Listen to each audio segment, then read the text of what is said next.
Food safety ٹیموں کا Sialkot road پر fast food hotel پر چھاپا، 35 letter مضر صحت آئل تلف کر دیا گیا۔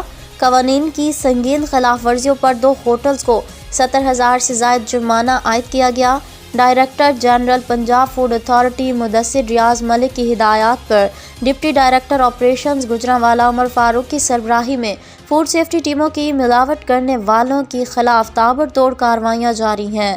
فوڈ سیفٹی ٹیموں نے سیالکوٹ روڈ اور پیپلز کالونی میں واقع ہوٹلز اور فاسٹ فوڈ پوائنٹس پر چھاپے مارے۔ 16 ہوٹلز کو مزید بہتری کے لیے اصلاحی نوٹس جاری کیے گئے۔ باورچی خانے میں حشرات الارض کی بھرمار، ملازمین کا میڈیکل کے بغیر کام کرنے، خوراک کی تیاری میں ممنوعہ اجزاء کی استعمال اور آئل کی تبدیلی کا ریکارڈ موجود نہ ہونے پر ایک ہوٹل اور فاسٹ فوڈ پوائنٹ کو 70,000 سے زائد جرمانے عائد کیے گئے، جبکہ 35 لیٹر مضر صحت آئل 1 کلو سے زائد کھلا رنگ موقع پر تلف کر دیا گیا۔ مزید برآں director general Punjab food authority Mudassar Riaz Malik کا کہنا تھا، ملاوٹ کرنے والوں کو کسی صورت بھی برداشت نہیں کیا جائے گا۔ صوبہ بھر میں مکروہ کاروبار کرنے والوں کے خلاف بلا تفریق کارروائیاں جاری ہیں۔